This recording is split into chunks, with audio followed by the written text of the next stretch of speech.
Long before the rise of Rome or the glory of Athens, a powerful empire once stood at the crossroads of Mesopotamia and Anatolia. An empire that rivaled Egypt, negotiated with the Hittites, and trained the war horses of kings. Yet today, its name barely echoes through the corridors of history. This is the story of the Mitanni, a forgotten titan of the late Bronze Age, lost to time, but never to the influence it left behind. The Late Bronze Age, spanning roughly from 1550 to 1200 BCE, was one of the most dynamic and interconnected periods in ancient history. Great empires flourished across the eastern Mediterranean and Near East. Egypt under the new kingdom pharaohs, the Hittite Empire in Anatolia, the wealthy Mycenaean palaces of Greece, and the imperial states of Babylon and Assyria in Mesopotamia. These civilizations were not isolated. They maintained vibrant trade networks, negotiated international treaties, and engaged in diplomacy and war with one another. The Amarna letters, clay tablets inscribed with cuneiform found in Egypt, attest to this globalized world, revealing correspondence between kings of far-flung realms addressing each other as brother and discussing everything from marriages to military alliances. Yet amid these dominant players, there existed other empires whose roles were equally significant but whose names have faded from collective memory. Among them, the kingdom of Mitanni stands out as a striking example. Once a formidable force in northern Mesopotamia and Syria, Mitanni influenced major geopolitical developments in the region and played a crucial role in the delicate balance of power between Egypt, the Hittites, and Assyria. Despite its prominence in ancient records, its legacy has been overshadowed by its more famous contemporaries and buried under the sands of time. This documentary essay aims to shine a light on this forgotten empire. Through a detailed examination of the Mitanni kingdom, its origins, rise to power, culture, military achievements, and eventual fall, we seek to uncover the story of a civilization that was once at the heart of the ancient world. We will explore how Mitanni shaped international politics, introduced new technologies and cultural practices, and why, despite all this, it vanished so thoroughly from the historical spotlight. In doing so, we not only resurrect the narrative of Mitanni, but also challenge the modern tendency to reduce the ancient world to only its best-remembered empires. History is often written by the survivors, but the story of Mitanni reminds us that even the most powerful states can be lost to time, unless we choose to remember them. The Late Bronze Age was characterized by an intricate web of international relations stretching across the eastern Mediterranean and the Near East. At the core of this world system were powerful states that had the political infrastructure, military capacity, and economic networks to engage in long-distance diplomacy and commerce. Egypt's new kingdom, under pharaohs like Thutmose III and Ramses II, was a dominant force in northeastern Africa and the Levant. In Anatolia, the Hittites built a vast empire that rivaled Egypt's influence and frequently clashed with it over territories in Syria. In Greece, the Mycenaean civilization emerged as a militarized palace-based society, while in Mesopotamia, the long-established centers of Babylon and Assyria continued to vie for control over the Tigris and Euphrates river valleys. These empires were bound together through more than just conflict. A robust trade network carried goods like copper, tin, gold, ivory, textiles, and exotic spices from one end of the known world to the other. Diplomacy flourished through marriages, gift exchanges, and carefully worded treaties. The Amarna letters offer direct insight into these practices, revealing a complex and often fragile system of alliance and rivalry. However, this system also brought about competition. Control over vassal states, trade routes, and access to valuable resources frequently triggered wars and political intrigue. Amid these titans, the kingdom of Mitanni held a unique position. Situated in northern Mesopotamia, between the Hittites to the west, the Assyrians to the east, and Egypt to the south, Mitanni occupied a strategic crossroads. It leveraged this geography to build an empire that could rival the great powers of its day. At its height, Mitanni controlled vast territories stretching across modern-day Syria, northern Iraq, and southeastern Turkey. It engaged in diplomacy on equal footing with Egypt and the Hittites, and even placed its daughters in royal Egyptian courts through dynastic marriage. Despite this, Mitanni is often overlooked in standard historical narratives. Its language, Hurrian, is not Semitic or Indo-European and was long undeciphered. Its cities have only recently been excavated, and many of its records were destroyed or scattered. But in its own time, Mitanni was a kingmaker, a military innovator, and a vital player in the geopolitical chessboard of the Late Bronze Age. Understanding this context is essential to appreciating Mitanni's rise and eventual erasure from history. The kingdom of Mitanni, also known as Hanigalbat in Assyrian records, rose to prominence in the early 15th century BCE, establishing itself in the region of Upper Mesopotamia, largely encompassing parts of modern-day Syria, northern Iraq, and southeastern Turkey. This area was rich in natural resources and strategically located between major powers, granting Mitanni access to trade routes, fertile land, and key military advantages. Mitanni's origins remain somewhat obscure, but most scholars agree that it emerged from a blend of Hurrian-speaking populations and Indo-Aryan elites. The Indo-Aryan influence is particularly evident in Mitanni's religious practices and the names of its ruling dynasty, which bear striking similarities to those found in the ancient Vedic texts of India. For example, references to gods like Mitra, Varuna, and Indra in Mitanni treaties suggest an early Indo-Aryan presence among the elite, which later blended with the Hurrian-speaking majority. The first major ruler of Mitanni was King Kirta, who likely founded the dynasty and laid the groundwork for the kingdom's expansion. Under his successors, such as Shaushtatar and Artatama, the kingdom reached its zenith. These kings established a centralized administrative system with provincial governors, fortified cities, and an efficient bureaucracy.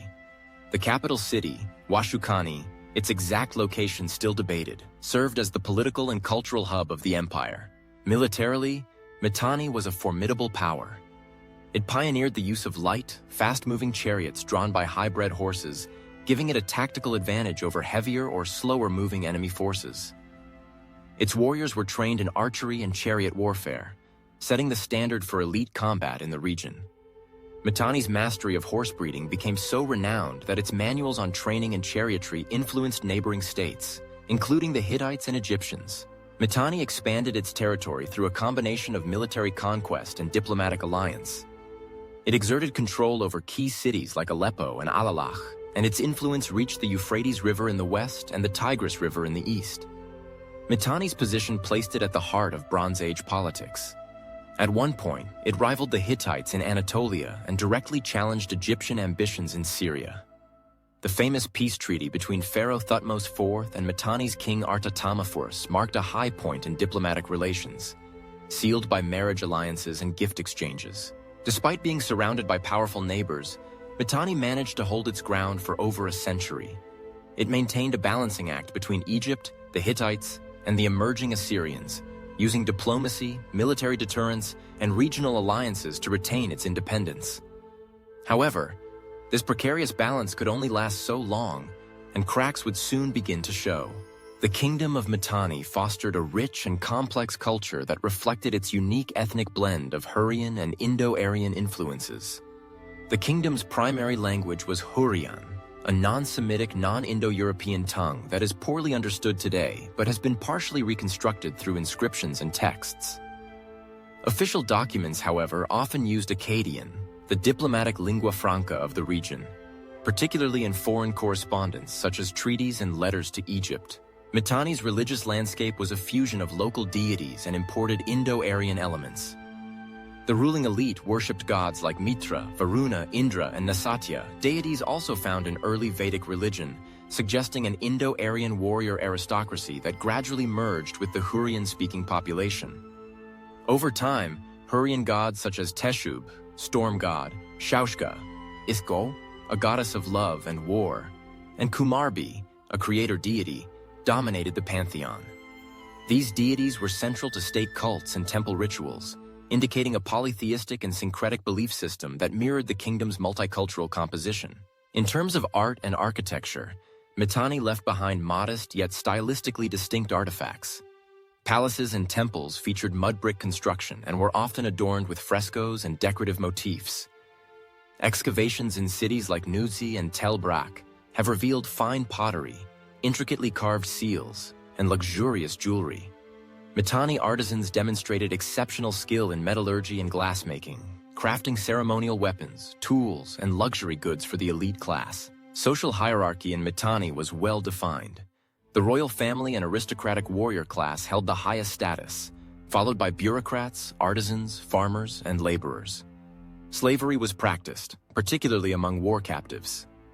However, Mitanni society also allowed room for social mobility through military service or skilled craftsmanship.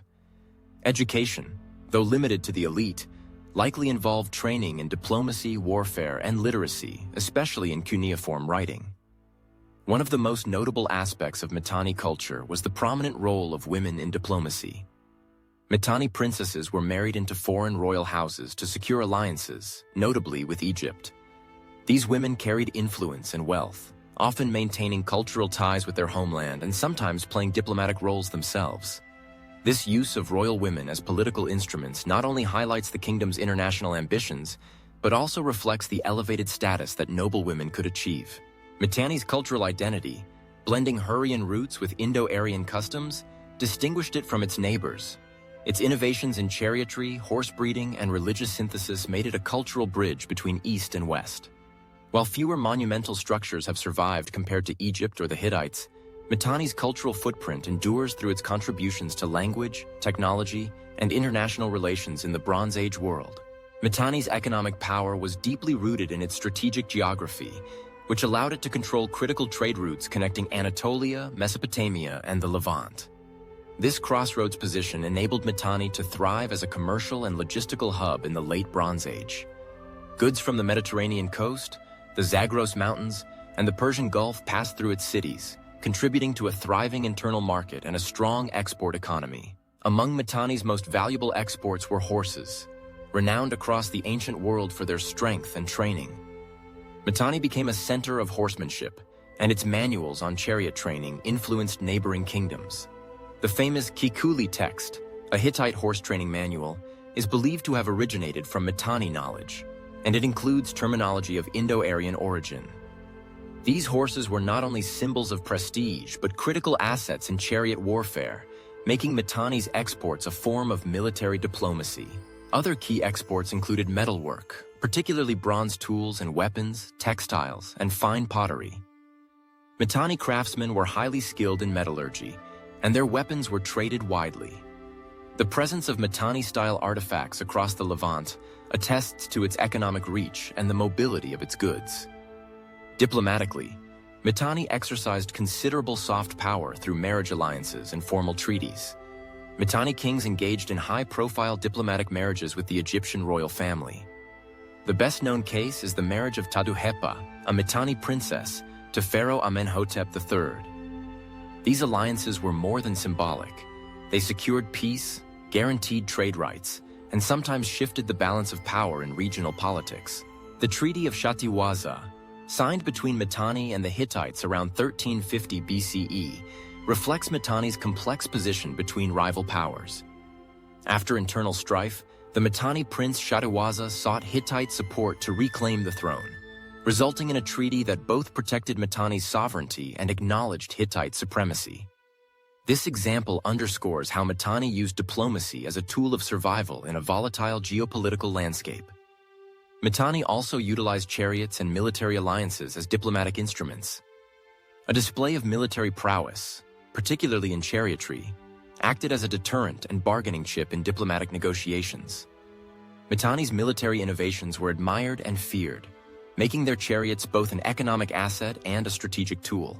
Through a combination of trade, dynastic marriages, and political maneuvering, Mitanni maintained a strong position in the Bronze Age world.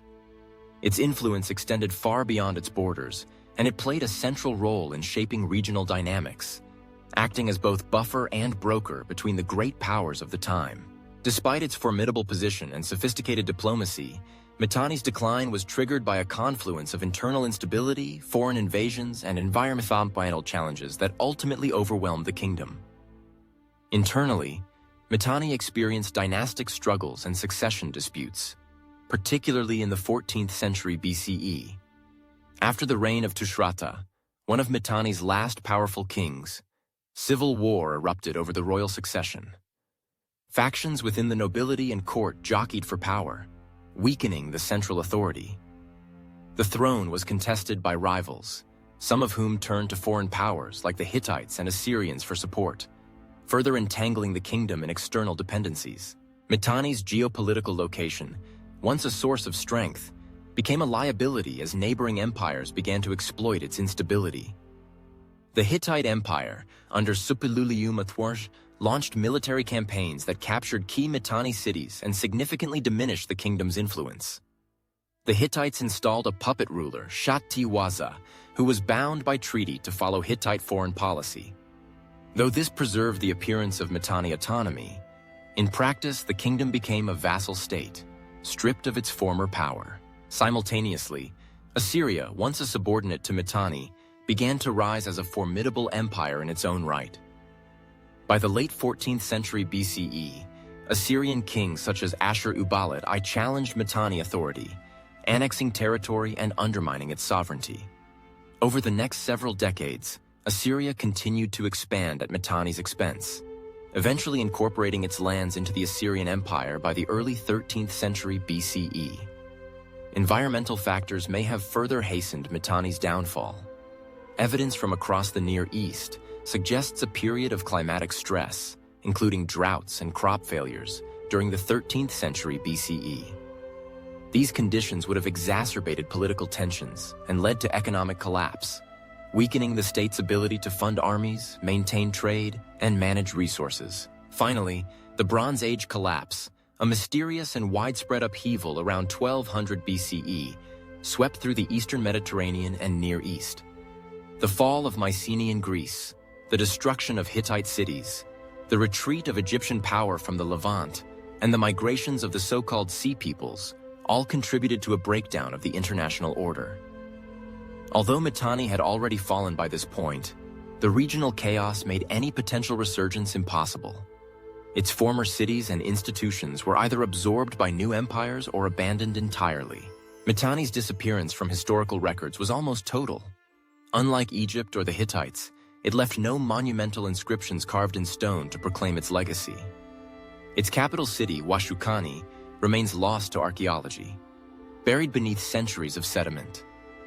For many years, scholars knew of Mitanni only through mentions in Egyptian and Assyrian records. Only in the 20th century did the rediscovery of Hurrian texts and excavations in northern Syria begin to piece together the story of this lost empire. In the end, Mitanni's fall was not just the collapse of a kingdom, but the erasure of an identity. A once great power that had brokered peace between Egypt and the Hittites, pioneered chariot warfare, and shaped the political order of the late Bronze Age had vanished almost without a trace. Until now, for centuries, the kingdom of Mitanni lay buried in the sands of history, known only through cryptic mentions in the archives of Egypt, Hatti, and Assyria. It was not until the modern era of archaeology, beginning in the late 19th and early 20th centuries, that scholars began to unravel the forgotten story of this powerful Bronze Age empire. The first major clues came from Amarna, Egypt, where a cache of diplomatic letters was discovered in the ruins of Akhenaten's capital. Known as the Amarna letters, these clay tablets, written in Akkadian, contained correspondence between Egyptian pharaohs and foreign rulers, including several letters from Tushratta, a Mitanni king. These texts revealed that Mitanni had been a significant international player, engaging in royal marriages and treaty negotiations with Egypt's elite. Further evidence emerged from archaeological excavations in northern Syria and northern Iraq, particularly in sites like Nutsi, Tel Brak, and Alalakh. Excavations at Nuzi unearthed hundreds of cuneiform tablets written in Hurrian and Akkadian, shedding light on Mitanni's legal, social, and economic systems. These archives included administrative records, property contracts, and legal codes, giving scholars a rare window into daily life in the Mitanni-controlled region. The Hurrian language, once lost to time, began to be deciphered through painstaking linguistic analysis. By comparing bilingual texts and cross-referencing with known Akkadian, linguists reconstructed Hurrian grammar and vocabulary, helping to identify the cultural and administrative reach of Mitanni. Scholars also traced Indo-Aryan names and deities in Mitanni texts, confirming the kingdom's unique ethnic and cultural identity. Artifacts recovered from Mitanni sites also speak volumes. Fine glassware, ceremonial weapons, seals, and chariot parts have been found, attesting to a high level of craftsmanship and technological sophistication. The famed Kikuli text, a manual on horse training found in Hattusa but attributed to Mitanni traditions, highlighted their advanced knowledge of equestrian science, an essential tool of warfare and diplomacy in the late Bronze Age. Despite these breakthroughs, many controversies remain. The location of Washukani, Mitanni's capital, is still a mystery. Scholars have proposed sites such as Tel Fakhariya, but no definitive archaeological confirmation has emerged. Debates continue over the exact chronology of Mitanni rulers, the nature of its political structure, and the degree of Indo-Aryan influence within its elite class. Moreover, some historians have underestimated Mitanni's significance, viewing it merely as a buffer state between Egypt, Assyria, and the Hittites. However, increasing archaeological and textual evidence suggests that Mitanni was a powerful and independent force in its own right, one that helped shape the political, military, and cultural landscape of the late Bronze Age Near East. In piecing together the story of Mitanni, modern archaeology has not only resurrected a forgotten civilization, but also challenged long-standing assumptions about power and identity in the ancient world.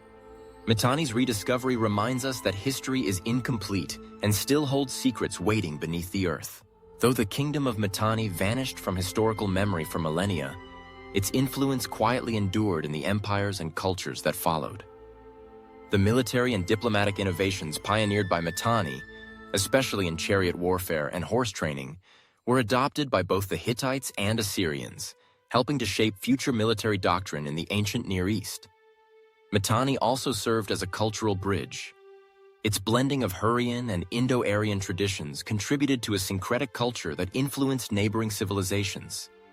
Hurrian religious concepts found their way into Hittite mythology, and elements of Mitanni diplomacy, such as royal intermarriage and balance of power treaties, became models for future international relations. While Mitanni's language disappeared, Hurrian vocabulary and names survived in texts from surrounding regions. Elements of Hurrian mythology can be traced in Ugaritic and Hittite texts, and even today, scholars believe that some modern Kurdish or Caucasian place names may preserve ancient linguistic echoes from the Hurrian world. Perhaps the most enduring legacy of Mitanni is the lesson it teaches about memory and historical preservation. Mitanni was once a dominant force. Its kings were peers to pharaohs and Hittite lords. Yet due to the lack of monumental inscriptions and the destruction of its central archives, it was nearly erased from history. Its rediscovery required a convergence of archaeology, linguistics, and cross-disciplinary research. This underscores the importance of preserving archaeological heritage. Every tablet, seal, or ruin holds potential clues to civilizations that shaped human history. In regions where war and looting have destroyed countless sites, the story of Mitanni serves as both inspiration and caution. Without dedicated scholarship and preservation efforts, countless other Mitannis may remain lost forever. As we reflect on Mitanni's story, we are reminded that greatness alone does not guarantee remembrance. What we know of history is often determined by what survives, and what survives is often accidental. The Mitanni example challenges us to look beyond the well-known empires and seek a fuller, more inclusive understanding of the ancient world. The kingdom of Mitanni rose to prominence as a powerful and sophisticated empire during the late Bronze Age, mastering diplomacy, warfare, and cultural fusion. Though eventually undone by internal strife, foreign conquest, and environmental turmoil, Mitanni's influence resonated across generations and borders. Its rediscovery through modern archaeology has illuminated a forgotten chapter of human history. In remembering Mitanni, we confront the fragility of historical memory and the richness of the ancient world beyond familiar empires. Let us not forget that many voices of the past remain buried, waiting to remind us that even forgotten empires once shaped the world.